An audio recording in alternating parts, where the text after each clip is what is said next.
Est-ce qu'à un moment ou à un autre, la question du M23 s'est invitée au cours de ces conclaves? Vous savez, je puis vous dire que même quand certains, vous allez me permettre de taire, non, ont voulu inviter cette question à la table des discussions. Certains ont voulu l'évoquer. Mais absolument. En allant dans quel sens? Nous sommes là dans une assemblée où les gens viennent des horizons divers. Oui. Nous avons des tempéraments divers. N'est-ce pas? Bon, nous avons pour certains des leaders qui se réclament de la résistance et d'autres qui se réclament encore de l'opposition politique.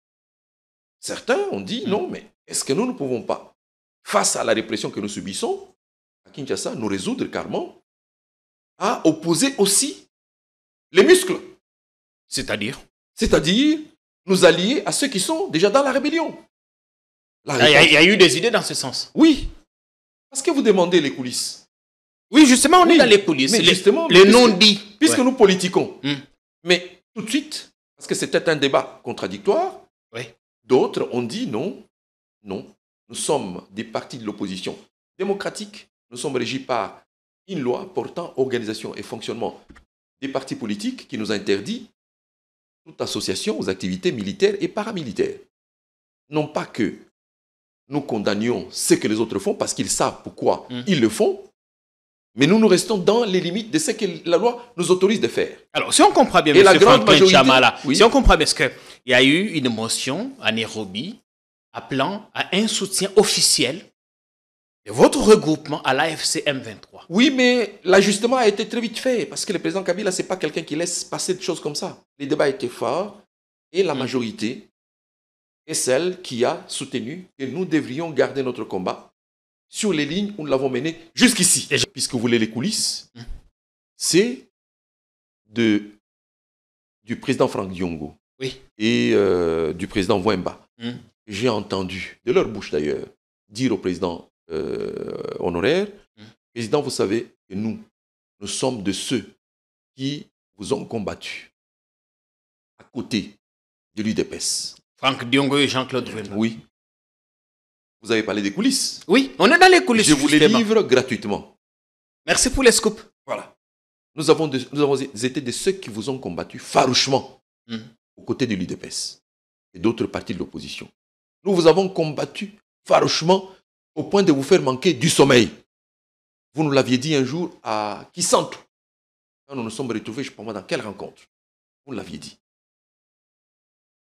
Là, aujourd'hui, les concours de circonstances fait que nous puissions nous retrouver autour de vous parce que le contexte a changé. Et parce que la politique, elle est dynamique. Les alliés d'hier peuvent devenir adversaires. Était-ce une sorte de mea culpa de leur part? Mais c'était une vérité de leur part. On arrive, on atterrit. Je me débarrasse de ma cravate rouge.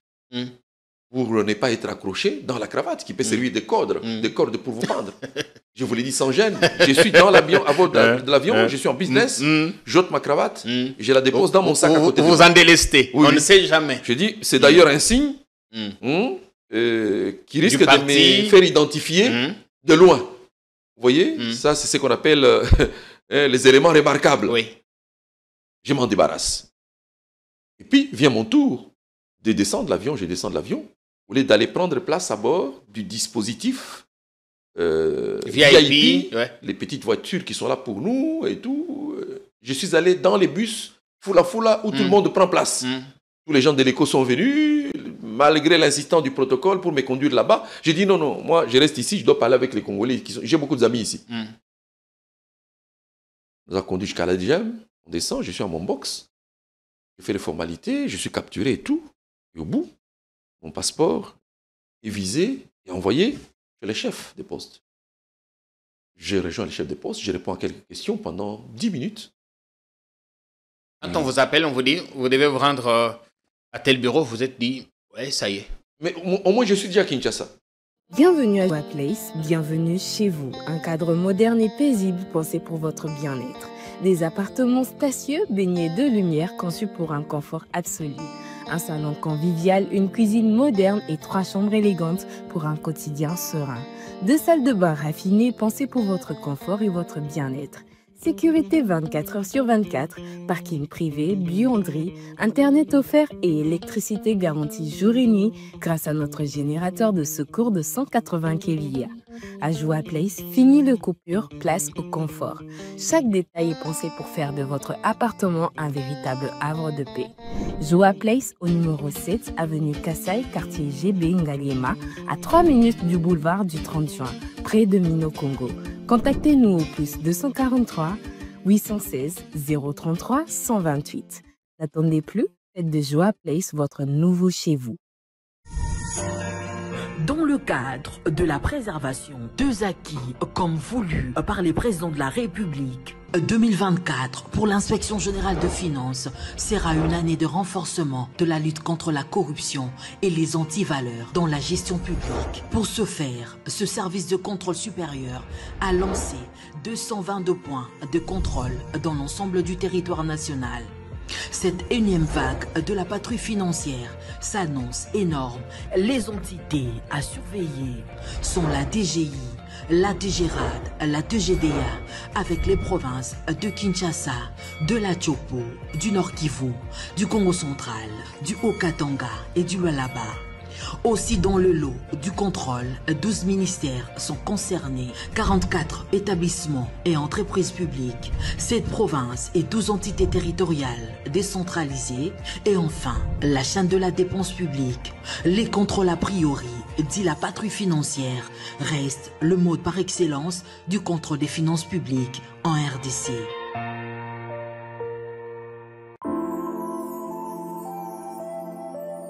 Le parc de la vallée de l'Antélé vous invite à venir partager des moments inoubliables aux familles ou entre amis dans un cadre naturel de verdure unique à Kinshasa. Notre safari vous permettra de vous sentir en vacances et de découvrir nos lions, crocodiles, antilopes, buffles, éléphants, hippopotames et bien d'autres animaux dans le milieu sauvage et naturel. Nos cuisiniers seront heureux de vous servir une variété de plats savoureux dans notre restaurant au bord de la rivière Ntélé. Le parc de la vallée de l'Antélé possède une panoplie d'activités sportives et ludiques au Cap Aventure et Loisirs pour votre détente. Kayak, pédalo, tyrolienne, cyclotourisme, piscine et vol du faucon, la plus longue zipline d'Afrique. Le parc de la vallée de l'Antélé met également à votre disposition de logements de haut standing avec un confort 5 étoiles. Le parc de la vallée de l'Antélé est ouvert du mercredi au dimanche de 7h30 à 17h. Pour tout renseignement, contactez-nous au plus 243 89 60 32 713 ou encore au 243 81 231 68 82. Tokala Setseko Ndenali Puta na wax de Maman Moseka les Toko Maka légende na 3.5 4.5 to 5.5 $, signature Yalibela et Tikali inoubliable avec le wax de Maman Moseka.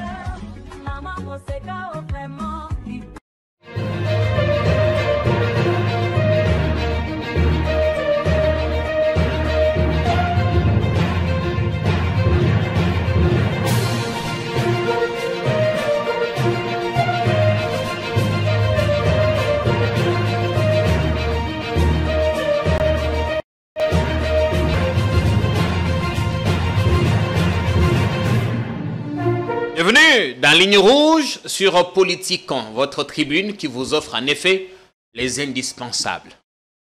Entre les responsabilités politiques assumées, les ambitions parfois cachées et les réactions virulentes du pouvoir, ce matin, en ce début de semaine, on va lever le voile sur le conclave de Nairobi. Beaucoup de choses ont été dites. Certains ici ont dit qu'il s'agissait d'une messe noire. contre la République, contre le pouvoir. Une rencontre des infiltrés. On a parlé des condamnés à mort et des exilés. Beaucoup de qualificatifs, mais également des superlatifs. Il y a pourtant des choses, des anecdotes, des vérités qui ont été dites à Nairobi que nous ne connaissons pas. C'est pourquoi, en ce début de semaine, on a fait le choix d'avoir un témoin, un acteur, celui qui était là, au cœur de cette rencontre qui a le plus fait mal au pouvoir en place. Ce matin, nous avons M. Franklin Chamala, secrétaire général du parti LGD. On sait vous reconnaître par votre cravate rouge. Bonne semaine à vous, bienvenue, merci de nous honorer par votre présence. Merci beaucoup Jean-Pierre, merci pour cette invitation à ces plateaux prestigieux des Politicons. Il y a un peu du rouge, ce qui rappelle évidemment les couleurs de votre parti politique, le LGD. Oui, c'est ça qui est inspirant. Oui. J'espère que je serai à la hauteur des exigences des Politicons. Vous avez toujours été pertinent, on le sait. J'espère, parce que tout est question de la conjugaison. Il faut savoir conjuguer. Oui. Il semble qu'il faut politiquer. Oui. Donc, j'attends. Ici, on ne fait pas de concession avec la vérité. Ben voilà, j'aime la vérité moi aussi. À l'opinion qui nous regarde, rassurez-nous Tout à que fait. vous ne direz que la vérité. Je suis très attaché à la vérité, d'abord comme chrétien, et ensuite comme père des familles. Comme père des familles, et ensuite comme leader. La vérité, c'est une composante importante de l'éthique. Et l'éthique est pour l'exercice du leadership comme l'essence dans un véhicule. L'éthique. Ouais. Voilà. On est content. Ouais. On est content de vous avoir ici, Franklin Chamala, un visage bien connu de la scène politique. Ici, au pays, vous êtes ici parce que du 14 au 15 octobre, vous avez participé à un des rendez-vous devenu historique, important de l'opposition. On y a vu des figures emblématiques. Certains qui sont partis de Kinshasa, d'autres de l'étranger, où ils vivent en exil, forcés ou volontaires, autour de l'ancien président. Il y a eu beaucoup de choses, mais avant tout, dites-nous d'abord comment vous allez, comment vous vous sentez ce matin. Bon, je me sens très bien. Et donc, je viens de finir mon week-end. J'ai commencé ma journée, comme d'habitude, par un peu de jogging. Donc, question de se garder en forme, c'est Absolument, important. absolument. Notre physique en a toujours besoin. Oui. Et même le mental. Le mental, il en a toujours besoin également. Donc, après mes exercices physiques, me voici à votre plateau, prêt à tout. Et à tout, évidemment. Vendredi, vous étiez en conférence de presse avec certains de vos pairs, dont le vice-président du PPRD, Obé Minakou. On y a vu également cette Kikoudi pour une séance de restitution de ce qui s'est passé là-bas. On connaît tout ce qui a été dit publiquement. On a lu la déclaration finale, les recommandations et tout ça. Et sinon, on aimerait aller au-delà du dit, comprendre le non-dit. D'abord, quand on vous envoie l'invitation et qu'on vous dit que ce sera autour de l'ancien président que vous vous réunirez, en ces moments-là, quelle idée vous passe par la tête? Qu'est-ce que vous vous dites? Faut-il y aller? Faut-il refuser d'y aller? Faut-il s'afficher avec lui? Est-ce que c'est le moment? Tellement des questions, dites-nous, qu'est-ce qui vous passe par la tête en ce moment-là? Oui, lorsque je reçois mon invitation, un certain 9 octobre, d'abord, globalement, il est dit qu'il s'agit d'une réunion de l'opposition politique, comme vous le savez, autour de l'ancien président, Joseph Kabila Kabange. Ça, c'était spécifié sur l'invitation. Exactement, et qui a été notre patron au gouvernement ici, Soumatata. Vous avez été également son ministre du Plan, son vice-ministre du Plan. Tout à fait, tout à fait. Au-delà de tout ça, j'étais membre de la cellule de communication de la majorité présidentielle, et donc nous avions en charge la communication politique de sa famille politique. Nous recevions par moment, la ligne éditoriale de son propre cabinet. Des éléments de langage. De son propre cabinet. Donc, on était bien pris en charge politiquement par son sérail. Et donc, ce n'est pas du jour au lendemain. Et l'on s'est défait, n'est-ce pas, d'une identité comme ça. Je serais mal à l'aise du jour au lendemain de renier tout ce que j'ai fait avec le président Kabila. Il y en a qui avaient peut-être plus de responsabilités que vous, Oui. en son temps, qui l'ont totalement renié, qui lui attribuent maintenant toutes sortes de qualificatifs. C'est un choix qu'ils ont opéré. Mais vous n'avez qu'à voir quelle image ils véhiculent dans l'opinion. Ils sont la risée totalement de l'opinion, et même là où ils sont, je ne pense pas que les responsables de cette famille politique soient aussi naïfs pour croire que ces hommes qui se sont jetés dans ses bras sont acquis à sa cause. Il sait que ce sont des politiques qui sont changeants et qui... et qu'à tout moment, ils peuvent mais absolument, lui tourner le dos aussi. Ils savent que ce qu'ils ont fait, ils le feront dès qu'ils en auront besoin, encore une fois. Donc, il essaie. Donc, c'est à eux. Bon, ils ont fait ce choix. Moi, j'ai fait mon choix. C'est lui. D'exprimer un peu de loyauté. Je dis un peu parce que je suis un humain. Un peu de loyauté à ceux avec lesquels j'ai travaillé pendant beaucoup d'années hier. Donc, comme je l'ai dit, je ne sais pas me défaire de mon costume d'un ancien membre du gouvernement, Matata, sous le président Kabila. Il y a encore dans mon salon des photos avec lui. Je ne sais pas me défaire. Avec l'ancien président. Oui, je ne sais pas me défaire de mon étiquette d'un ancien communicant de la majorité présidentielle. On y était avec les Yves Kissombé, mon jeune frère, avec les Jean-Pierre Kambila, avec les André Atundu, avec les Mzé, notre coordonnateur de la cellule qui est décédé, les vieux Luzanga Chamandé-vous, paix à son âme. Avec notre frère Chéribin Okende, paix à son âme, qui est parti également. Là, c'était la cellule. Parce que les jeunes qui sont venus après. Ça, c'est la cellule de départ. Donc, on participait à des grandes réunions. On alimentait par moments des décisions qui étaient prises dans la haute sphère. Alors, comment me débarrasser d'un tel costume facilement, comme les autres l'ont fait? Je ne sais pas. Certains disent au nom de la République. Oui. Au nom de la République. Oui. On n'a pas servi un individu, mais plutôt on était au service de la République. On était au service de la République. Et qu'on peut passer facilement d'un camp à l'autre, traverser avec armes et bagages. Bon, voyons. Mais on peut quand même passer comme ça, d'un régime à un autre, avec un minimum d'éthique. Minimum d'éthique. Vous voyez, j'ai beaucoup de considération vis-à-vis de mes aînés qui sont là. Nous avons travaillé avec eux. Beaucoup de collègues qui sont là également. On a travaillé ensemble, mais ça me gêne par moment de les voir se déployer avec un tel débordement. Un débordement, permettez. Donc, mais bon, ils ont fait ce choix. Ça rappelle ce que Sakobi Nongo disait après du maréchal. Oui. Comment il était à mesure de prendre du sang humain. Il dit l'avoir revu. À l'époque, il était autre chose. Maintenant, quand vous recevez l'invitation, c'est important, merci de nous rappeler qu'il est important de rester loyal. C'est très important. Absolument. Rester loyal, rester fidèle, ça fait partie des vertus d'un homme sérieux. Tout à fait. Alors, quand vous recevez l'invitation, M. Franklin Chamala, qu'est-ce que vous dites? Faut-il y aller? Parce que là, l'ancien président a changé de casquette. Oui.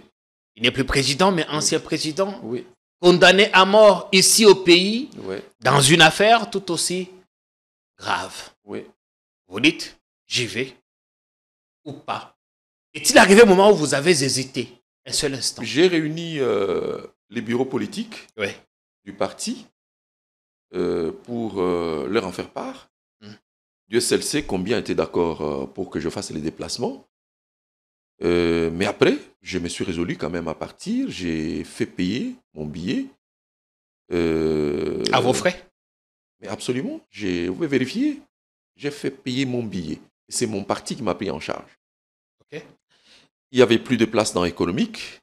chez Kenya Airways, j'ai donc ordonné que une réservation soit faite dans Business. Certains de mes collaborateurs m'ont dit non, mais pour éviter, n'est-ce pas, au harcèlement des services ici, est-ce que vous ne pouvez pas vous résoudre à aller par Brazzaville? Ils ont tenté de trouver un vol par Brazzaville, mais c'était un long vol qui devait m'amener en Ouganda avant d'atterrir sur Dar es Salaam. Et j'ai dit non, je dois partir d'ici. J'ai fait ce challenge. J'ai fait payer mon billet, j'en ai parlé à ma petite famille. Et comme les épouses sont souvent émotives, donc je les ai convaincus. Il y a eu quelques oppositions quand même. Il fallait s'y attendre. Interpellation. Dit attention, mais vous allez vous faire ridiculiser à l'aéroport. Et déjà que vous avez voulu voyager pour l'Afrique du Sud à la rencontre qui était convoquée par, avec la fondation Mbeki. Vous n'avez pas pu parce que les pouvoirs n'avaient pas permis. Et maintenant, ça va se passer comment? Il dit, je vais essayer. Je vais essayer. Si on s'y oppose, je reviendrai. Je ne ferai pas les bras de fer, mais je tiens quand même à aller à cette rencontre où j'aurai l'occasion d'échanger des vives voix avec notre ancien président, avec l'ancien Premier ministre Matata. Est-ce qu'à ce moment-là, vous saviez qui d'autre allait être convié à cette rencontre? Non, j'étais au courant simplement pour les présidents de la République, les présidents honoraires et le Premier ministre Matata. J'étais au courant pour l'ancien DIRCAB Néhémie Mouilagna. Et d'autres cadres. Qui nous suivra sûrement. Oui. Le professeur Néhémie, on les salue. Tout à fait. D'autres cadres du FCC qui sont en ce moment à l'étranger. Pour eux, j'étais au courant. Mais, et donc, après que j'ai échangé avec mes proches en famille et dans mon staff au parti, malgré les réticences des uns et des autres, j'ai pris la résolution d'y aller. Et le 11, le matin, j'étais seul au volant de mon véhicule avec mon assistant et mon fils, qui était tout inquiet parce qu'il s'est marié, mon fils. Il me dit, mais papa, et puis, je dois me marier quand même. Et on a besoin de toi. Je dis, bon, mais je lui dis, mais la patrie, elle vient avant tout. Elle vient avant la famille. Et donc, il a compris. On m'a déposé à l'aéroport. J'ai fait les formalités en leur présence. Et donc, j'étais le dernier passager à embarquer ce jour-là parce que je devais quand même répondre à quelques questions de la DGM. Vous a brièvement interpellé? Oui, j'ai répondu aux questions avec sérénité, courage. J'ai dit la vérité sur ma destination, sur l'objet de mon voyage. Et bon, mon passeport était toujours là, entre les mains des responsables de la DGM, jusqu'à ce que, 10 minutes avant le vol, quelqu'un vienne me dire, bon, vous pouvez aller. Enfin. Je suis parti. Vous étiez convaincu, à ce moment-là, à l'aéroport, oui. Vous étiez convaincu qu'ici, c'est fini, ils vont embarquer sans moi. J'étais embarrassé, mais je me suis dit, je joue jusqu'au bout. Je ne m'alarme pas, je n'ameute pas l'opinion, j'attends. C'est aussi ça, les responsabilités d'un leader. J'ai attendu, et quelqu'un est venu vers moi pour me dire, mais Excellence, elle est embarquée. Et vous dites, ça y est. Ça y est, je suis parti. Mais est-ce que ce ne serait pas un vol, un aller sans retour? Bon, mais c'est ça, mais arrivé sur place. Les 9, les 10, le 11. Le 11, lorsque les travaux commencent, on découvre alors qui sont sur place. C'est au lieu de la manifestation. Tout à fait, où je découvre que...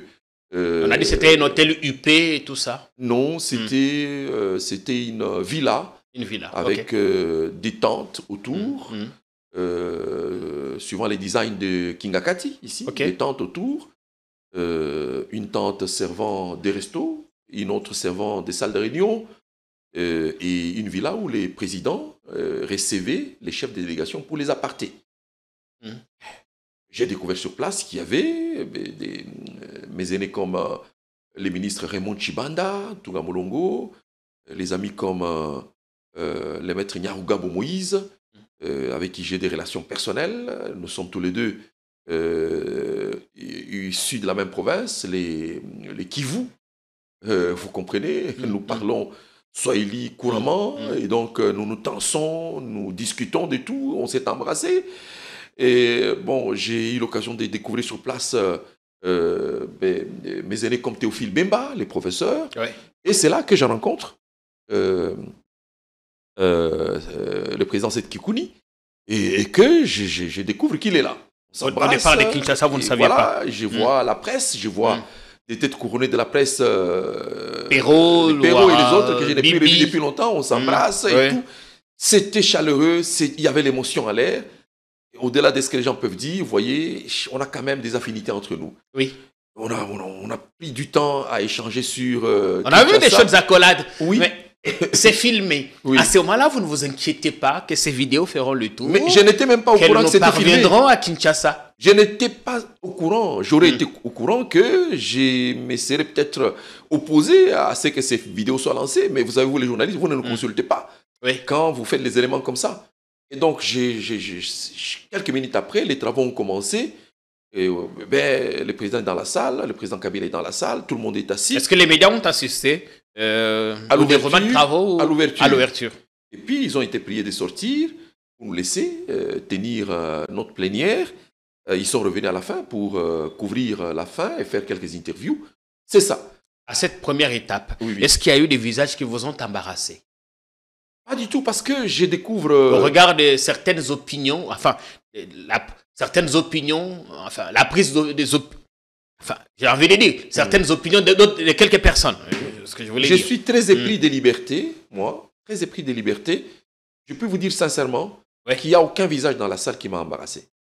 Aucun, parce que je découvre les gens avec lesquels nous avons milité tout le temps ici, les Jean-Claude Wemba, les Franck Diongo, vous connaissez comment il est chaleureux. Qui sont venus d'Europe, qui ont été à Goma. Qui a été à Goma. Moi, ma maman vit à Goma. J'ai une maison à Goma. Moi, je suis un garçon de Goma. À Goma, je n'ai que des amis. Beaucoup de gens ne savent pas. Moi, j'ai fait mon école primaire à Goma. J'ai fait mon école secondaire à Goma. Et d'ailleurs, je me souviens maintenant que Monseigneur Ngabou, qui fut mon évêque à Goma, alors que j'étais jeune, j'ai servi à la messe de sa consécration à la cathédrale de Goma. Il vient de décéder. Il nous a quittés juste. Il est mort. Hier. Monseigneur Faustin Ngabou. Et donc, je suis un enfant du coin. Vous voyez, mes parents m'ont élevé là-bas. J'ai fait mon école primaire là-bas, mon école secondaire là-bas, au collège, Mwanga et à l'Athénée, où j'ai eu mon diplôme d'État. Donc, je suis un enfant des Goma. Bon, maintenant, il y a été, pour des raisons qui lui sont propres, il est rentré en Europe. J'ai des parents qui sont à Goma. Mon oncle paternel qui vit là-bas, j'ai marié sa fille chez moi hier. J'ai des sœurs là-bas. Et donc, je me demande toujours, quand on met ces clichés-là sur Goma, où on nous situe. Moi, je suis des Goma. Je suis un Moulouba, c'est du Kasaï oriental. Mais je ne connais que la province du Kivu, en fait, la grande province du Kivu. Ce sont mes parents qui connaissent la province du Kasaï. Moi, je suis un Le Kivu, c'est donc la région de votre enfance. Oui, justement. On ne s'est pas renié à ses origines, c'est vrai. J'ai rencontré Franck Diongo qui était là, j'ai posé quelques questions, je dis, est-ce que tu as vu tel? Il me dit non, ceux-là, je ne les connais pas. Moi, j'étais allé dans une rencontre politique. Et puis, la réunion s'est ouverte sous la présidence du président honoraire Kabila, que l'on revoyait après beaucoup d'années également. Quelle émotion! Quelle émotion! Bon, alors, donc, la réunion a commencé dans cette ambiance-là. Elle s'est bien déroulée. Et jusqu'à la fin, il n'y avait pas vraiment des choses qui étaient susceptibles de nous embarrasser. Quand les photos, les premières vidéos ont commencé à fuiter, là, est-ce que vous avez reçu des messages de Kinshasa, des alertes? C'est là que j'interroge Perrault. J'ai dit, mais Perrault, pourquoi vous m'avez fait ça? Parce que là, c'est des amis qui me renvoient les réactions des membres des partis comme l'IDPS qui nous menacent des morts ici, qui disent ils ne reviendront plus, ils doivent être pendus, ils sont allés rencontrer des traîtres, ils sont des lâches, ils sont en contact avec la rébellion et tout. Vous comprenez, face aux commentaires de ce genre, lorsque c'est un parti au pouvoir qui fait ces commentaires, qui vous menace des morts, la famille prend ça au sérieux. Et à un moment donné, ça vous a un peu désarticulé. Mais j'en ai fait part. Déconcentré. J'en ai fait part au président honoraire et au Premier ministre Matata. Il y a tous les autres qui étaient là et qui se sont dit, mais on fait comment? Ce sont les risques qui sont liés à la politique que nous faisons. Nous allons donc nous assumer face à ces risques. Est-ce qu'on va dire que c'est à dessein qu'on a souhaité que cette rencontre soit médiatisée? Pour que ça ne donne pas l'impression d'une conjuration. Mais justement, mais en même temps, lorsque vous arrivez sur place et que vous voyez les caméras, la caméra des Perro braquée sur vous, la caméra de Bibi Kapinga braquée sur vous, vous vous dites sûrement, ici, l'électricité est en l'air. Vous voyez, mais on s'est assumé. On s'est assumé et vous avez vu que nous avons donné des interviews aux uns et aux autres. Il n'y avait pas péril en la demeure. Il y a eu un autre visage que vous rencontrez là-bas. Oui. Après un temps, c'était l'ancien Premier ministre, Matata Ponyo. Oui, avec lui. On sait que vous avez alerté ici qu'il était porté disparu. Oui. Ensuite, on retrouve ces traces à l'étranger. Qu'est-ce que s'était passé entre Non, mais temps? c'était fort. C'était fort. L'émotion était grande. Vous savez, Dieu seul sait quelle proximité nous avons, le président Matata et moi. Ouais. C'était fort. On ne s'est plus quitté, évidemment. Pendant la journée, on était ensemble, on mangeait ensemble. Mais comme il était dans un hôtel différent du mien, nous étions obligés de nous quitter tard dans la nuit pour aller nous reposer. Mais tôt le matin, on était ensemble pour faire le point de la plénière de la veille, essayer de faire le point de la situation du parti ici, échanger sur des questions diverses. Donc, nous avons eu du mal à nous séparer les jours où je devais rentrer, à juste titre. Vous avez parlé parti, LGD, on l'avenir. On a parlé Kinshasa, on a parlé RDC, on a parlé gouvernement aussi. Et on a parlé tout le monde, vous voyez? Et la rencontre maintenant, quand vous entrez dans la salle, le président Kabila arrive. Oui, il ouvre la séance comme toujours serein, nous regardons tous en face, avec un sourire maîtrisé, je n'ai pas dit maîtrisable. Un sourire maîtrisé. Oui, alors il ouvre la séance et puis les choses sérieuses commencent. Il annonce l'ordre du jour, il s'agit de faire les diagnostics de la crise multiforme que notre pays traverse, essayer de passer en revue les différentes solutions qui ont été jusqu'ici apportées à cette crise et essayer de construire une solution propre à nous, à proposer aux partenaires et au gouvernement, une solution susceptible de nous permettre de sortir de l'impasse. Donc, il y a 3 points à l'ordre du jour qui sont adoptés et on y va. Nous commençons par décrypter la crise, diagnostiquer la crise multiforme. Et chacun prend la parole. C'est à tour de rôle que chacun prend la parole. Nous l'avons vraiment diagnostiqué. C'est lui-même qui a assuré la police et le débat? C'est lui-même. En tout cas, il a assuré lui-même la police. Il ne vous a pas laissé au moment donné, se retirant, non, pensant que... il était là. En tant que chef, il reviendra peut-être plus tard. Du début à la fin. Ok. Du début à la fin, il était là. Et donc, le diagnostic a été profond. Parce que, au-delà du diagnostic de la crise, nous avons fait les diagnostics de l'opposition elle-même. Qu'est-ce qu'elle est aujourd'hui? Qu'est-ce qu'il en reste? Quels sont les visages qu'elle présente? Quelles sont ses forces? On dit d'elle qu'elle est opposition à péter. Mais est-ce qu'elle l'est, effectivement, face au pouvoir? Nous avons tout diagnostiqué. Nous nous sommes donc mirés nous-mêmes, nous de l'opposition.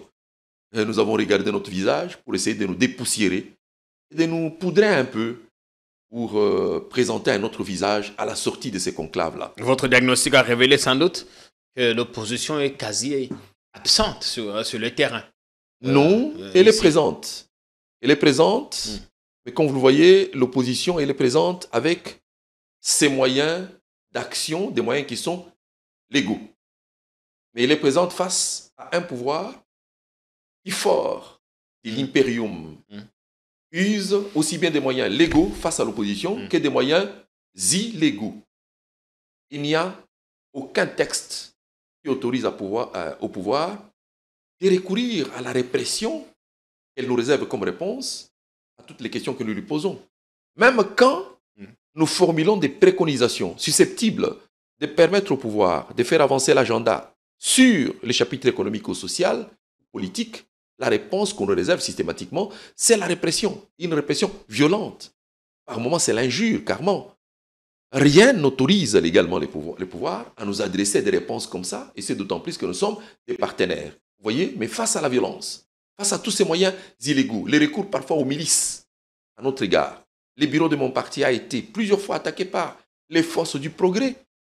Pendant la campagne électorale passée, j'ai des femmes candidates de mon parti qui ont été tabassées en Ngaliema UPECO, dénudées avec des véhicules cassés par des gens bien identifiés qui sont membres de la milice de l'UDPS mais qui n'ont jamais été inquiétés malgré notre plainte. Et donc, face, n'est-ce pas, à ces moyens-là, nous ne pouvons pas, nous, leur opposer les mêmes moyens.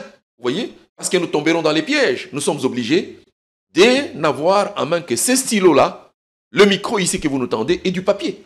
C'est cela peut-être notre faiblesse, parce que les gens auraient bien voulu que nous puissions rencontrer un pouvoir violent par la violence. Mais qu'est-ce qui resterait dans la ville si nous commençons à brûler comme hier?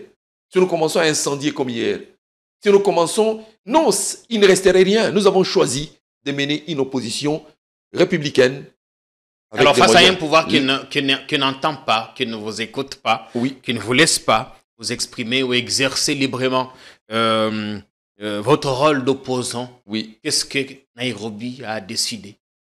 Mais nous avons décidé d'amplifier d'ailleurs notre action.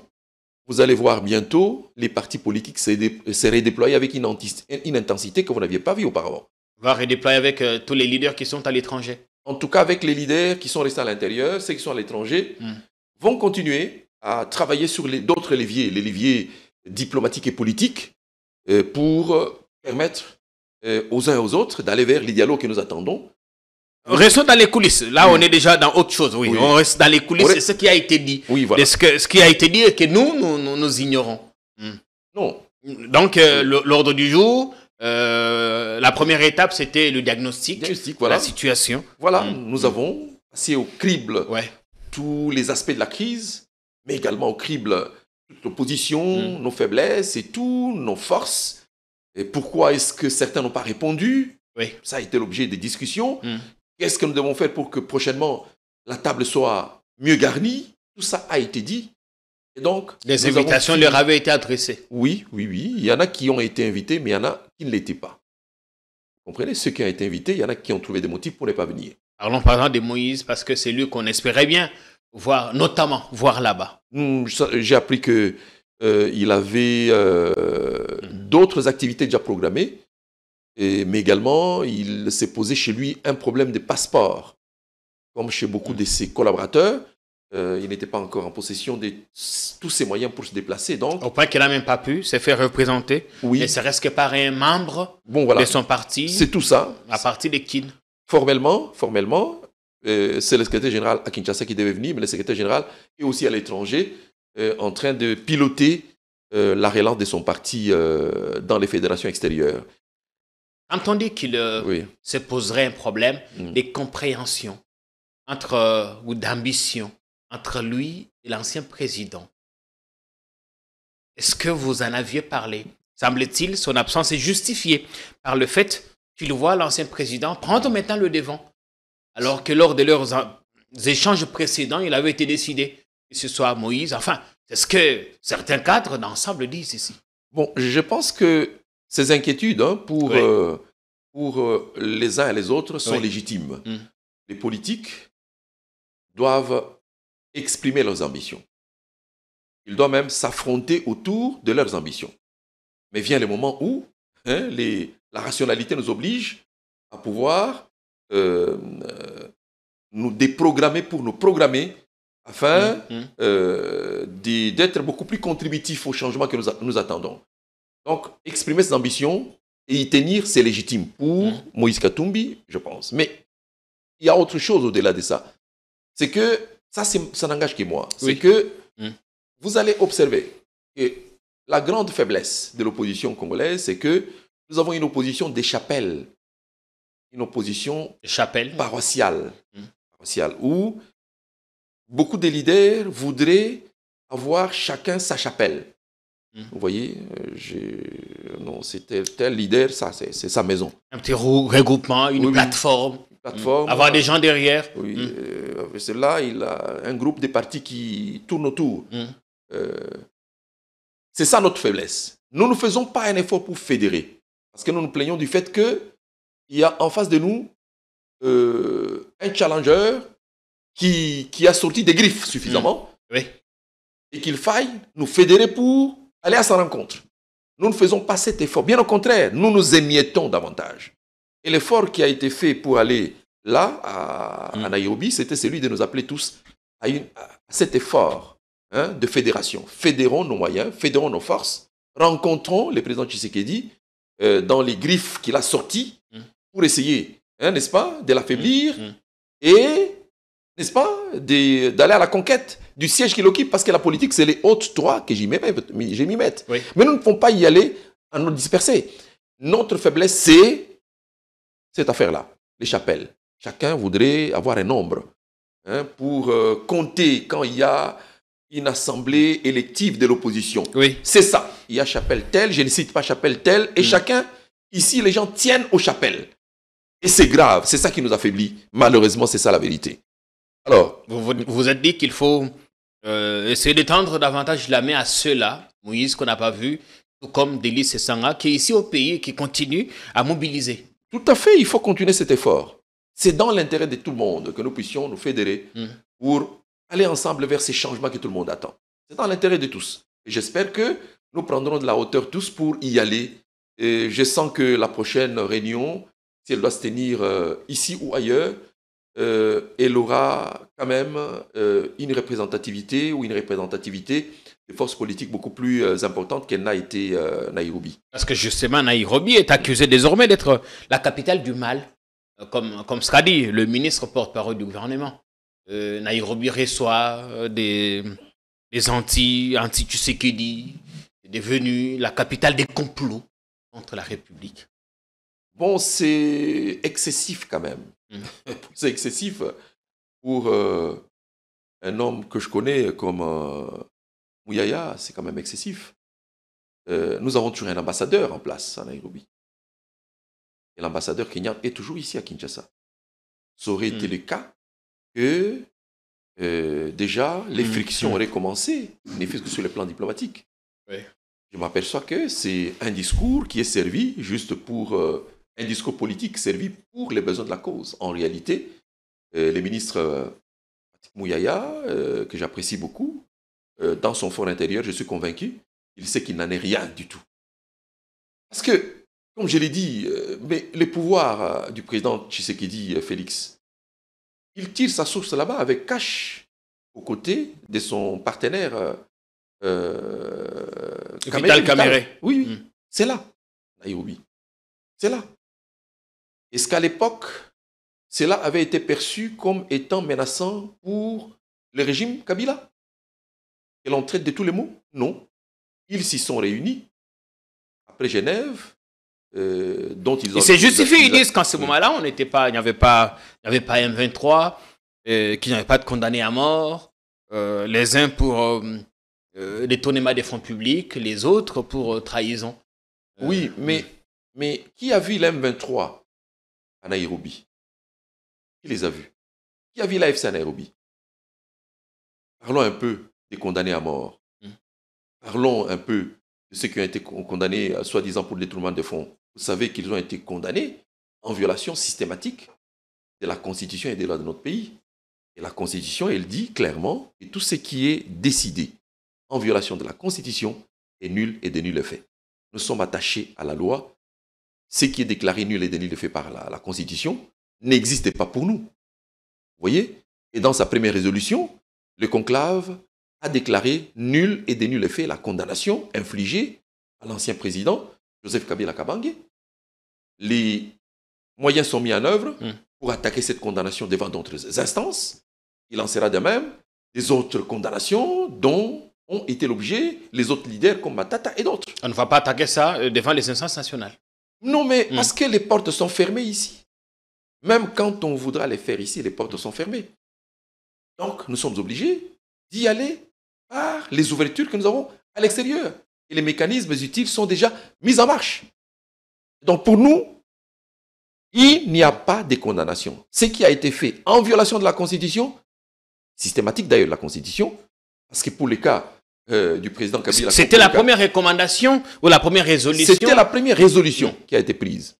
Celle qui déclare nul et de nul effet la décision des condamnations à mort du président Kabila. Avez-vous vu affecté par cette décision Non, de vous savez justice? je ne l'ai jamais vu, moi, affecté. De tout le temps. Même quand les pays étaient en guerre sous son mandat, toujours serein. Toujours serein, je l'ai vu. Dans la même posture, au Kenya, toujours serein. Il a pris un peu de poids, mais serein. Souriant quand il est faut, blaguant avec ses collaborateurs quand il est faut, à table avec nous. Et donc, il est resté le même. Le même. Est-ce qu'à un moment ou à un autre, la question du M23 s'est invitée au cours de ces conclaves? Vous savez, je puis vous dire que même quand certains, vous allez me permettre de taire, non, ont voulu inviter cette question à la table des discussions. Certains ont voulu l'évoquer. Mais absolument. En allant dans quel sens? Nous sommes là dans une assemblée où les gens viennent des horizons divers. Oui. Nous avons des tempéraments divers. N'est-ce pas? Bon, nous avons pour certains des leaders qui se réclament de la résistance et d'autres qui se réclament encore de l'opposition politique. Certains ont dit non, mais est-ce que nous ne pouvons pas, face à la répression que nous subissons, à Kinshasa, nous résoudre carrément à opposer aussi les muscles? C'est-à-dire nous allier à ceux qui sont déjà dans la rébellion. Il y a eu des idées dans ce sens. Oui. Parce que vous demandez les coulisses. Oui, justement, on est dans les coulisses. Mais justement, les non-dits. Puisque nous politiquons. Mais tout de suite, parce que c'était un débat contradictoire, d'autres ont dit non, non. Nous sommes des partis de l'opposition démocratique. Nous sommes régis par une loi portant organisation et fonctionnement des partis politiques qui nous interdit toute association aux activités militaires et paramilitaires. Non pas que nous condamnions ce que les autres font parce qu'ils savent pourquoi ils le font, mais nous restons dans les limites de ce que la loi nous autorise de faire. Alors, si on comprend bien, M. Franklin Chamala, si on comprend bien, parce qu'il y a eu une motion à Nairobi appelant à un soutien officiel de votre regroupement à l'AFC M23. Oui, mais l'ajustement a été très vite fait, parce que le président Kabila, ce n'est pas quelqu'un qui laisse passer des choses comme ça. Les débats étaient forts, et la majorité est celle qui a soutenu que nous devrions garder notre combat sur les lignes où nous l'avons mené jusqu'ici. Kanyama Kassese, là où hier ne résonnait que le silence de la brousse et le cri des herbes hautes, s'élève aujourd'hui Mandala City. Une cité moderne qui sort des terres à main nue, à sueur d'homme et à volonté politique affirmée. Un projet audacieux, structuré, ambitieux. Il prévoit des villas bien équipées, une salle de conférences, une piscine, un terrain de tennis, une salle de sport et même un bureau présidentiel y est en chantier. Son bureau est grand. Ce sera le bureau du président. Bureau de travail. En tant que campagnard, quand il vit en campagne. Même s'il est en campagne, n'oubliez pas que c'est le commandant suprême. Hein? Ah, oui. Ça, c'est la salle du conseil. Ah, le conseil des ministres. Oui. Toutes sortes de réunions. Ce sera vaste. Très vaste. Et ça sera très beau, je vous jure. Ça sera très beau. Parce que demain, KCC ne sera pas qu'un centre agricole. Le lieutenant-général Jean-Pierre Kassongo-Kabouika veut ériger ici un cœur décisionnel de l'État. Exigeant sur chaque détail, le commandant SL ne veut rien laisser au hasard. Il passe, repasse, observe et corrige. Kanyama Kassese devient de plus en plus attrayant. Nous avons de plus en plus de visiteurs de marque. Commençant par le président de la République, commandant suprême. Nous nous anticipons déjà, nous disons, si jamais il arrivait ici, il dit, bon, voilà, je vais tenir une réunion. On tient la réunion où? Dans une tente? Non. Ou dans nos vieux bâtiments? Non. On lui crée quand même les conditions. C'est lui, le commandant suprême du service national. Il peut venir ici à tout moment. Il improvise une réunion, on veut quand même créer les bonnes conditions de travail du commandant suprême et des autres autorités. C'est 72 chambres. 72 chambres, piscine, terrain de tennis, terrain de basket. On va faire quand même une petite cité, salle de musculation, salle de sport. Quand ils viennent, ils peuvent se remettre en forme. C'est en plein champ ici. En pleine brousse. En pleine brousse, oui. Pas de relâche, vite mais bien fait. À quelques pas, un hôpital ultramoderne est sorti des terres. Les équipements sont là, Livrée et bientôt installée. 2 ambulances flambant neuves et une promesse des soins de qualité pour les bâtisseurs, leurs dépendants, ainsi que les riverains. Mais comme vous voyez cet hôpital, tous les équipements sont déjà commandés, sont en machine. Y compris l'ambulance qu'on a vue. Il n'y a qu'une seule ambulance, il y a une deuxième ambulance qui vient. Mais il n'y a pas que ça. Les lits, les matelas, la pharmacie, tout ce qui est pour un hôpital, tout est déjà commandé, tout est déjà disponible. Mais KCC, ce n'est pas que béton et tuiles. C'est aussi un souffle agricole et un espoir nourricier. En 2019, 4 vaches seulement, et aujourd'hui, plus de 6000 têtes.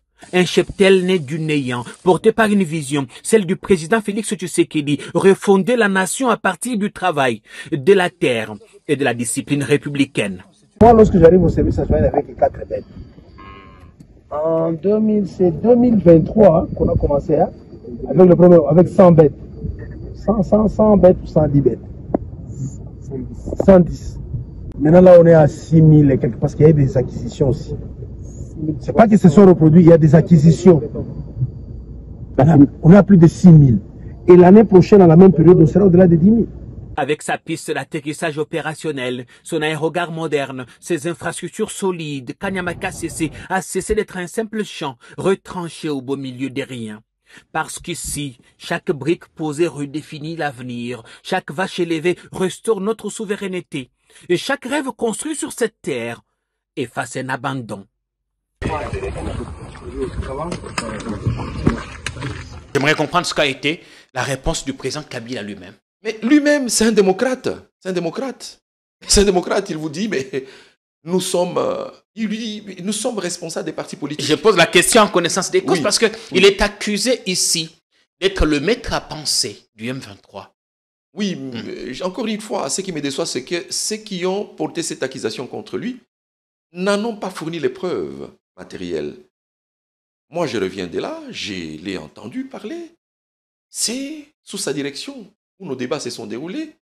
Et il a pris acte de ce que la grande majorité, la large majorité dans l'Assemblée était pour la poursuite du combat démocratique. En rejetant la motion de faire allégeance au M23. Exactement. Et donc, les choses ont continué sous sa direction, sur ce registre-là. Et donc, quand vous lisez notre déclaration, nous appelons les autres personnalités, les autres partis politiques à nous rejoindre dans la grande plateforme que nous avons créée, la plateforme Sauvons la RDC. Notre action est bien réfléchie, bien pensée, bien planifiée.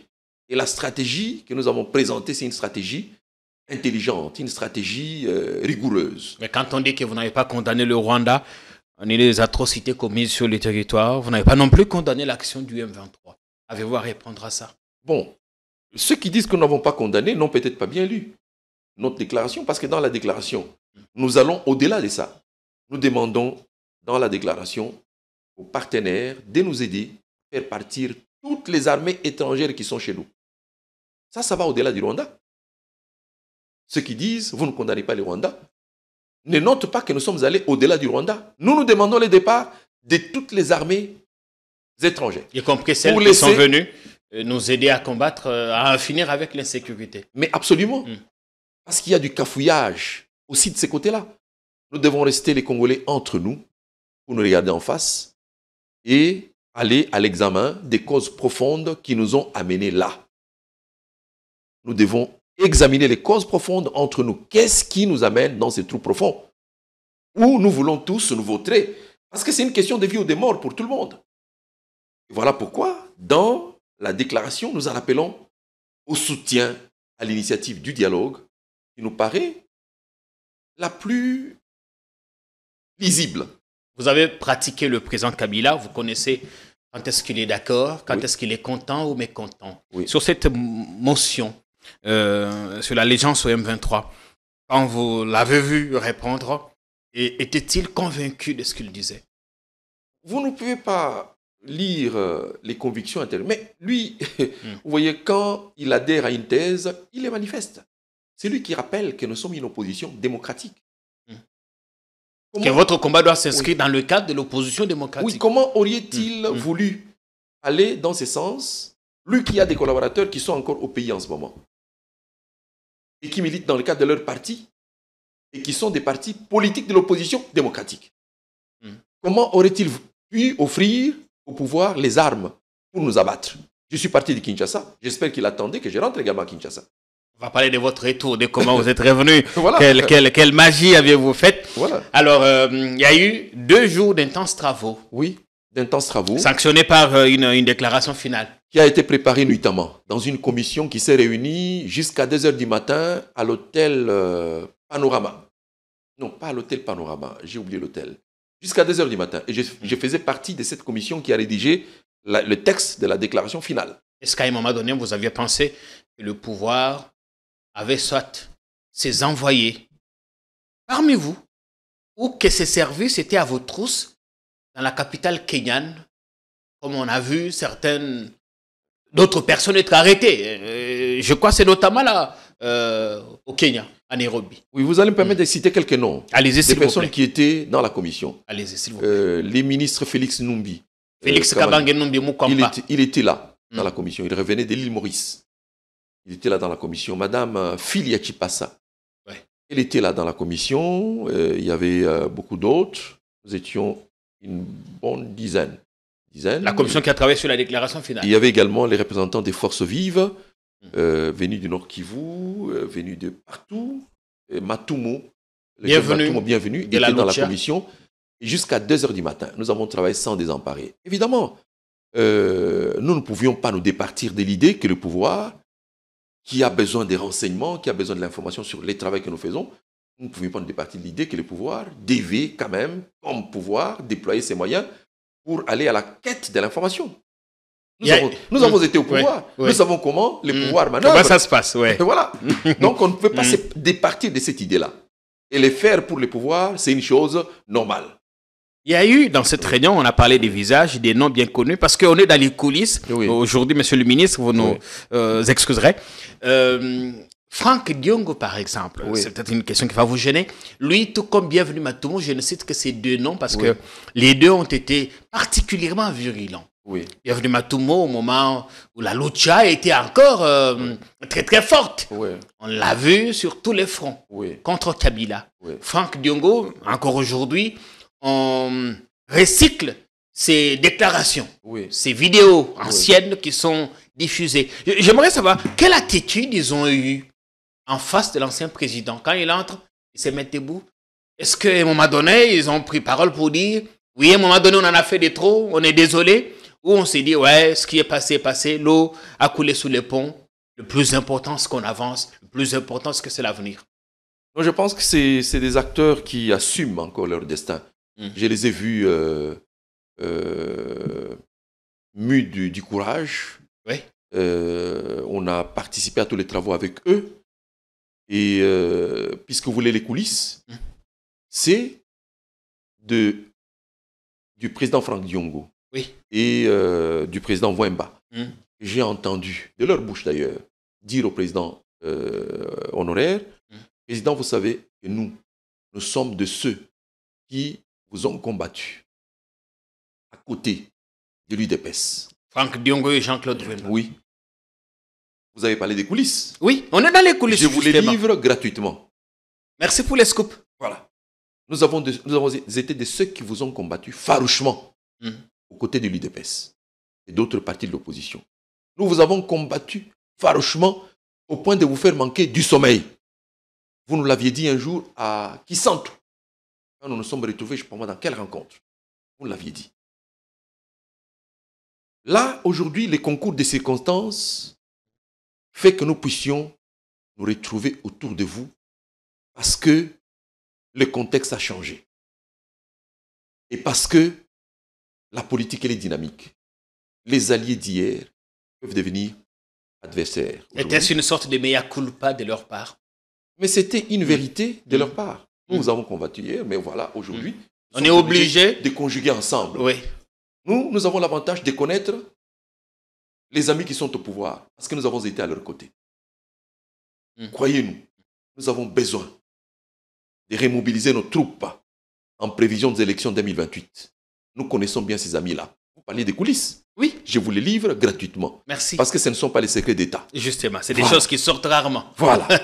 C'est la première fois qu'on entend ça. De nous remobiliser autour de vous oui. pour faire face aux griffes qui sont sorties là-bas. Les griffes liées au projet ou à la projection du changement de la Constitution. Nous avons besoin de nous remobiliser. Nous avons encore tout notre potentiel sur place. J'ai entendu le président Hari, le président Kabila a souri.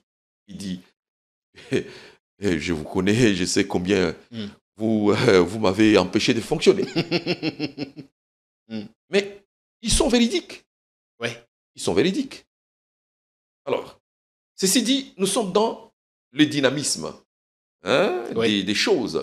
Les alliés d'hier peuvent devenir les ennemis aujourd'hui ou des adversaires aujourd'hui. Ainsi de suite. Quand on dit se remobiliser autour de vous, oui. dans la perspective de 2028, oui. c'est comme pour dire que l'ancien président qui a été plébiscité, coordonnateur ou autorité morale de la nouvelle plateforme Sauvons le Congo, sera candidat. Non, on n'en est pas encore là. Malheureusement, les gens spéculent pour rien. Oui. Les présidents, il y a une résolution qui le plébiscite, leader de la plateforme Sauvons la RDC. C'est bien écrit. C'est lui, le leader. Et c'est la seule personne qui a été jusqu'ici plébiscitée parce que le travail de la structuration continue encore. Nous aurons des structures à Kinshasa, dans toutes les provinces, et même à l'extérieur du pays. Alors, il n'a pas demandé à l'être, c'est vous qui l'avez plébiscité. Non, mais nous sommes dans une assemblée qui débat démocratiquement de toutes les questions. Il n'a pas demandé l'être. Mais lorsque vous êtes dans une assemblée comme ça, vous avez à vos côtés un homme nanti de l'expérience de Kabila dans les combats politiques. Il était à l'opposition avec son défunt père. Il est passé au pouvoir. Les revoilà à l'opposition, n'est-ce pas, avec nous. Mais quoi de plus normal que de nous appuyer sur son capital expérience et son capital confiance pour bâtir maintenant des stratégies nouvelles qui puissent nous permettre de rentrer démocratiquement sur la scène pour nous battre aux côtés de nos amis qui sont en face, qui ne nous aiment pas, bien que sachant que nous sommes des partenaires. Après tout, en amour, est-ce qu'il y a de la place pour l'amour? En fait, en politique, y a-t-il de la place pour l'amour? Il n'y a pas la place pour l'amour. En politique, c'est les hautes toits de là que j'y m'y mette. C'est tout. Alors, en ergotant autour du procès, vous avez, on le sait tous, rejeté la condamnation.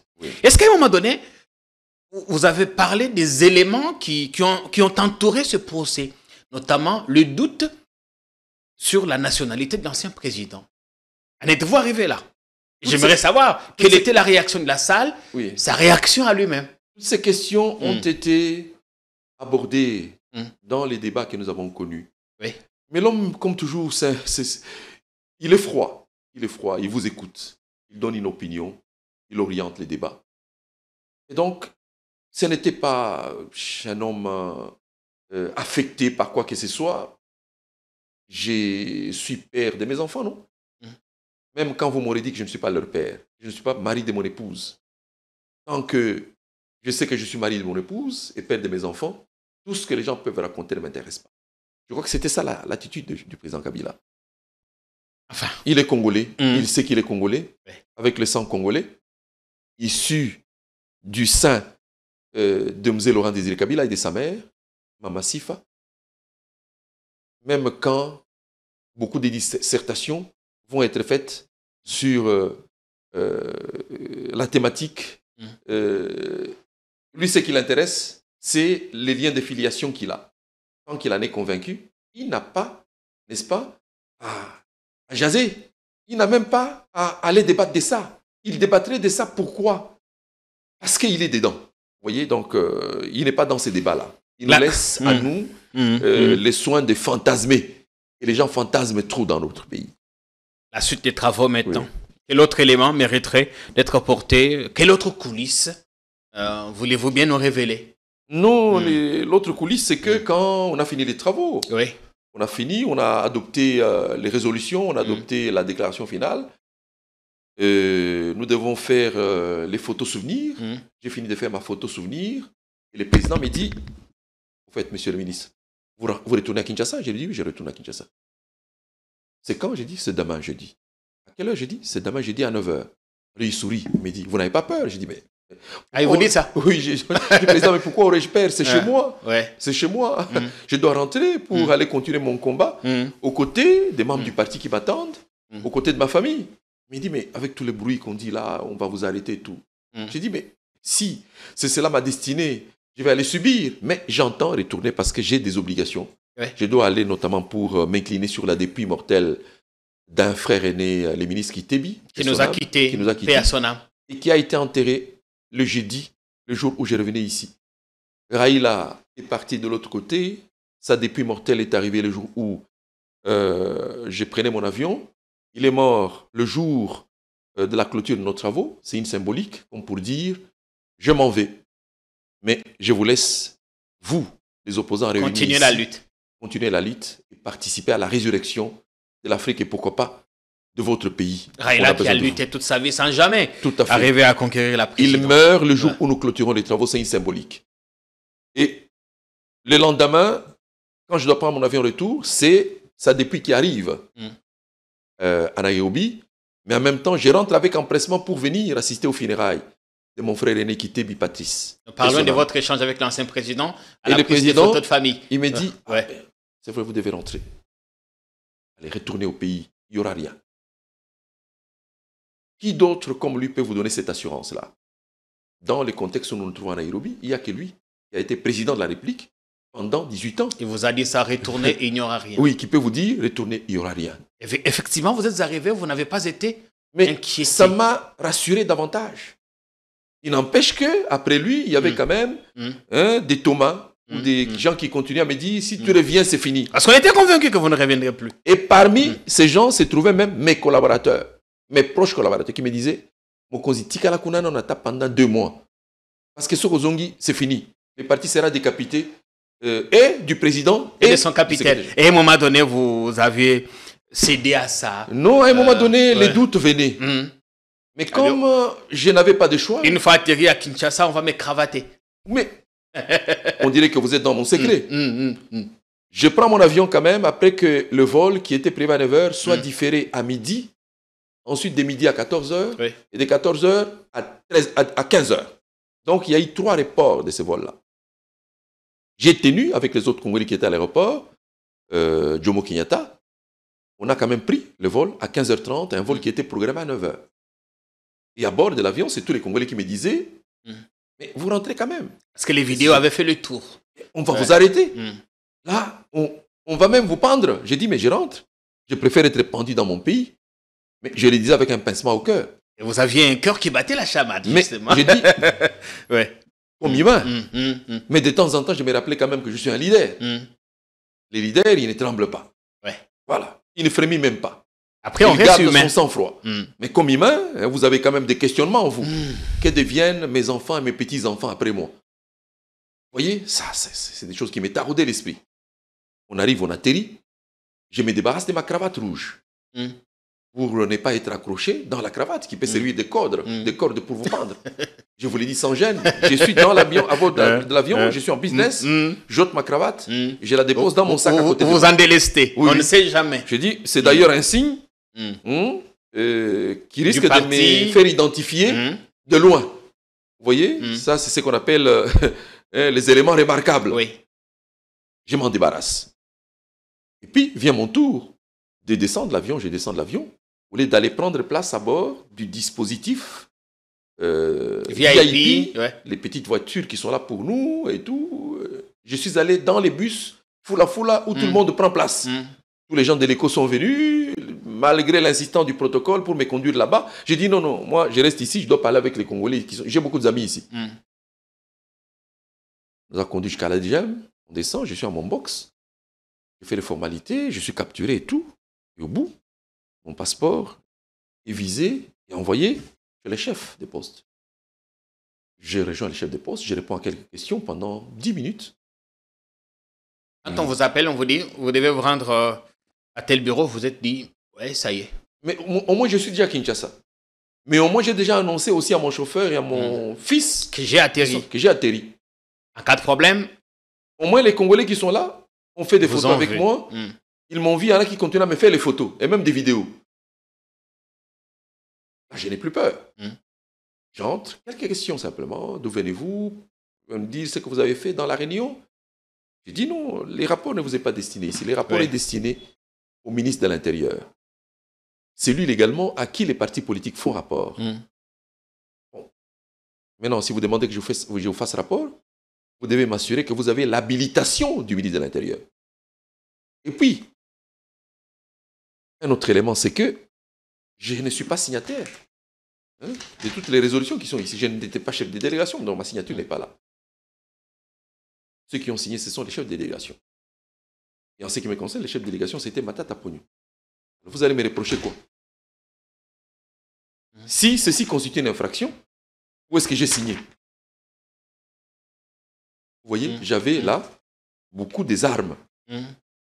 Dans mon carquois, je les ai sortis. Et les interlocuteurs en face de moi ne savaient plus rien dire.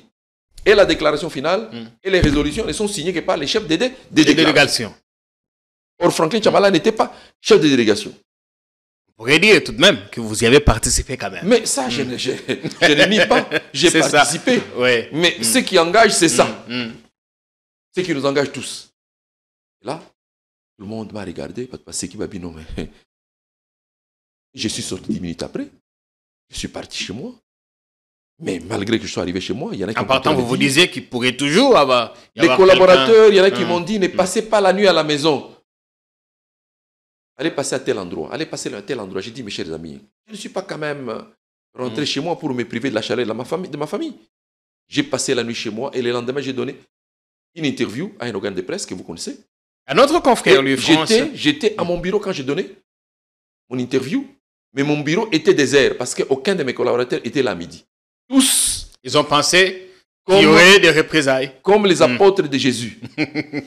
Ils ont fouillé en disant, nous n'allons pas mourir avec ce type-là, il est trop têtu. J'ai tenu mon interview, oui. À la fin là-bas, mais il n'y a pas eu incendie. Mais après vous, ça n'a pas été le cas pour vos autres collègues qui sont venus après vous.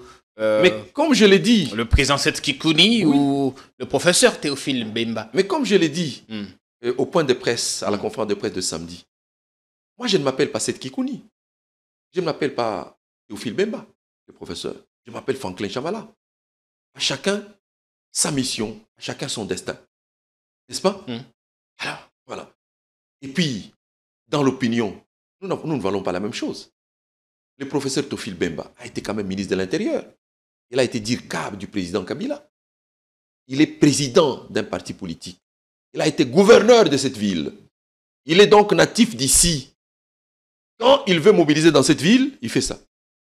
Très vite, c'est autour de lui. Vous voyez?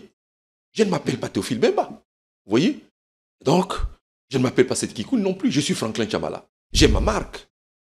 Et donc, les gens qui nous regardent ne nous regardent pas toujours de la même manière. De la même façon, oui, je comprends. Vous comprenez? Donc, alors, à ceux qui disent que vous avez participé à une messe noire contre la République, avez-vous à l'heure du... Je voulais conclure en disant... Allez-y, s'il vous plaît. Ouais. Acceptez que nous ne subissions pas les mêmes traitements, nous n'avons pas la même destinée. Bien que fonctionnant tous sous le label, sauvons la RDC. Mais à ceux qui disent que nous avons participé à la messe noire, mais cette messe, nous l'avons tenue en pleine journée. La messe noire, elle n'a pas été tenue la nuit. Et puis, nous ne sommes pas des moutons noirs quand même. Pour tenir une messe noire, nous sommes des leaders bien connus. Ceux qui étaient dans la salle sont bien connus. Ce que nous avons décliné comme déclaration démontre à suffisance sur quel registre nous avons fonctionné. Et dans ces registres, vous ne voyez nulle part une conjuration contre la République. Il n'y a rien de séditieux contre la République. Bien au contraire, nous sommes allés réfléchir sur le moyen de redonner la force à nos forces armées et à la République. Parce que la République, c'est notre bien commun. Comment redonner cette force à la République qui est devenue comme ça, elle est la proie de tout le monde, Et nous, comme ses fils, comme ses enfants, il était quand même de notre droit de nous questionner sur le sort de notre patrimoine commun. Comment en sommes-nous arrivés là? Comment en sortir? Et le faire, ce n'est pas ça qu'on doit appeler la messe noire. La messe noire, c'est autre chose. La messe noire, c'est quand on s'assoit, on dit, je vais arrêter Franklin Tchabala, je vais le pendre. C'est ça la messe noire. Vous allez le pendre parce qu'il a violé quelle loi? Il a commis quelle infraction? On va le pendre parce qu'il a salué un condamné à mort. Mais saluer un condamné à mort, c'est quelle infraction? Saluer celui que l'on appelle un condamné pour avoir détourné les fonds publics. Les saluer aussi. C'est quelle infraction? Non. Les gens ne doivent pas inventer des choses qui n'existent pas. La finalité de sauver le Congo, c'est laquelle? On commence à atterrir. La finalité de sauver la RDC, c'est effectivement sauver la RDC, avec, y compris avec l'Union sacrée. Vous comprenez?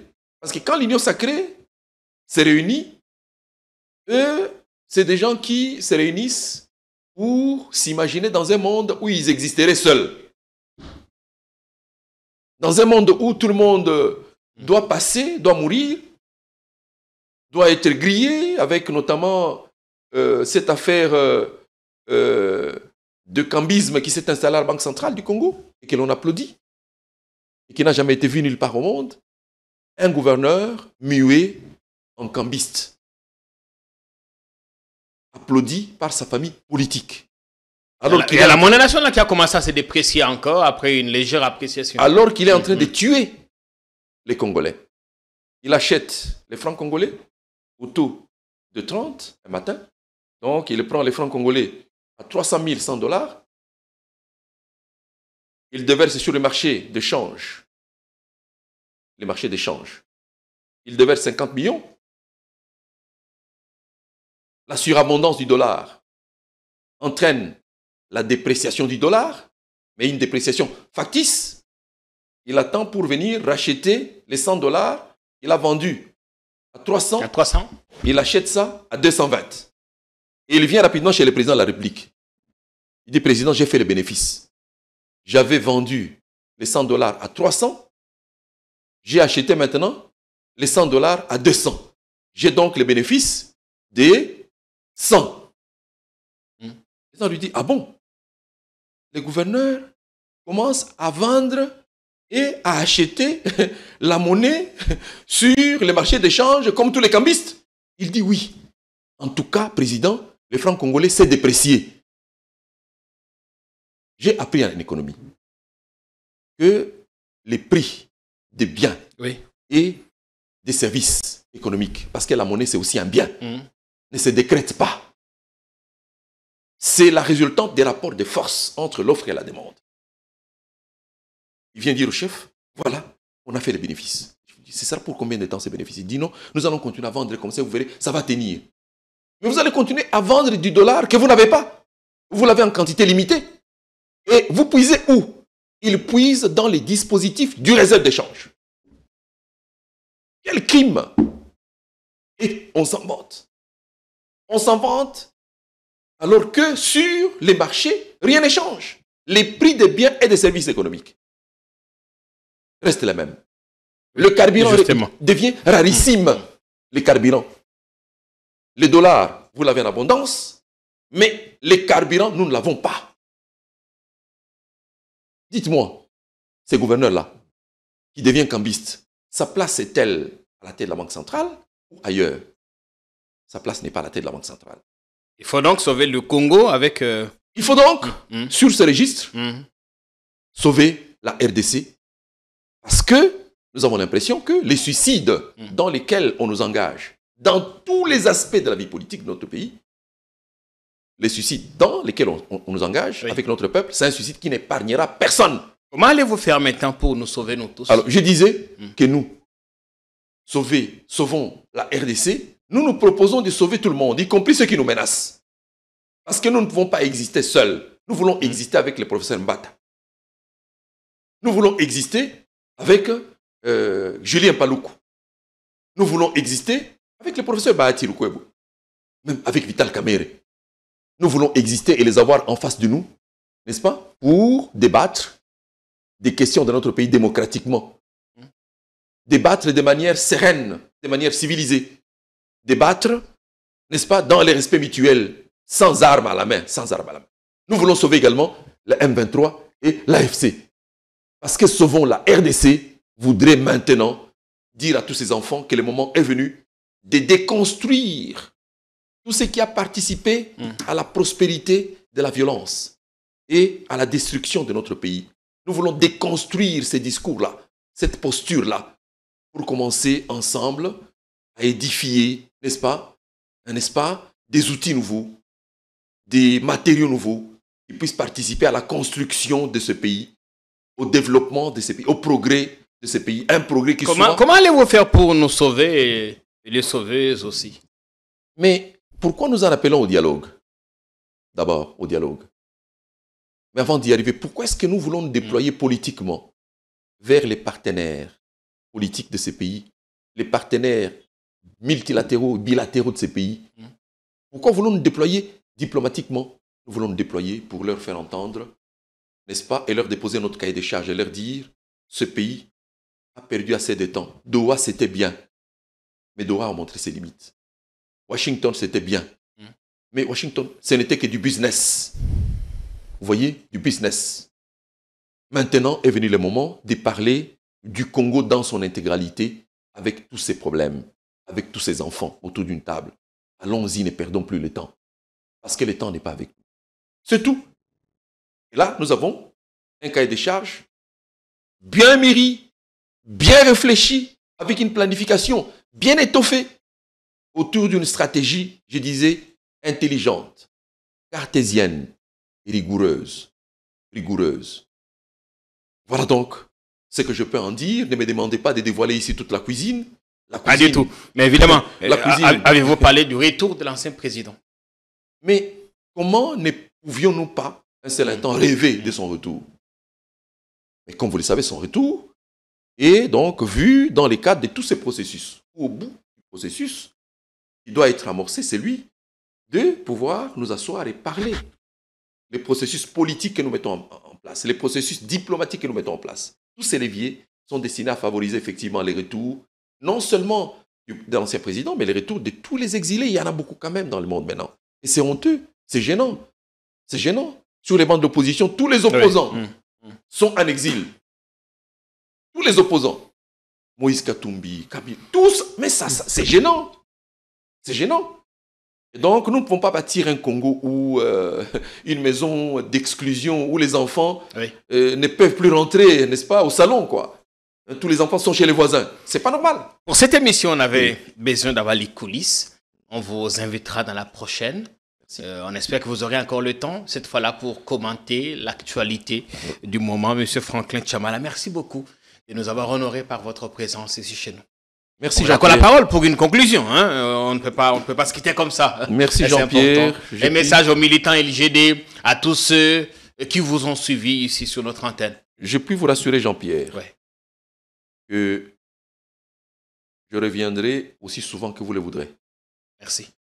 Alors maintenant, je ne peux pas quitter sans vous remercier de l'invitation que vous m'avez adressée. C'est non. Merci à toute votre équipe. Merci aux téléspectateurs des Politicons. J'espère que je les ai rencontrés. Ils savent conjuguer les verbes politiquer. Et que nous avons passé un bon moment de télé. Voilà. Et donc, merci beaucoup. J'en appelle aux membres du LGD, aux membres du regroupement politique LGD et alliés, parce que les LGD, c'est le parti, mais nous avons un regroupement politique avec nos alliés, de l'ANC, du CSD de Paradiso, dont le président, le professeur Pascal Issumbicho, est en ce moment détenu par les services de sécurité depuis près de 2 mois. Nous espérons qu'il sera relâché quand même, parce que sur son dossier, il n'y a rien. Il n'y a rien. Et donc, nous en appelons tous nos membres pour qu'ils se remettent sur pied. C'est vrai, beaucoup sont partis en exil. Hein. Je reçois beaucoup des messages des jeunes qui se sont exilés vers le Canada et l'Europe. Beaucoup d'autres adhèrent maintenant au parti. Les faits de la répression n'a pas découragé les Congolais. Bien au contraire, il y a comme un coup de fouet sur notre registre des adhésions en ligne, des adhésions en présentiel. Beaucoup de jeunes, beaucoup de cadres adhèrent en province, comme ici, et les statistiques sont en croissance. Nous voulons donc qu'ils viennent en grand nombre. Ce combat-là, il nous concerne tous. Nous devons le mener ensemble, mais dans la discipline. Nous sommes un parti où la discipline est le maître mot. Dans la discipline, respect des consignes. Attendre les consignes du leader pour agir avec efficacité. Et donc, voilà mon mot de la fin. Merci. Merci à ceux qui se proposent de nous rejoindre dans Sauvons la RDC. Venez nombreux. Sauvons la RDC et votre place. Où que vous soyez à l'Union Sacrée ou ailleurs, venez, n'ayez pas honte, venez, rejoignez-nous, nous allons sauver la RDC ensemble. Merci à vous d'être venu. Merci. Bonne semaine. Merci Jean-Pierre Kayembe. Bonne semaine également à vous, chers téléspectateurs. On espère que vous avez passé un excellent moment de télé avec nous. Semaine radieuse, fructueuse, commencez-la avec détermination et on espère que vous la terminerez avec fierté. À très vite. Salut.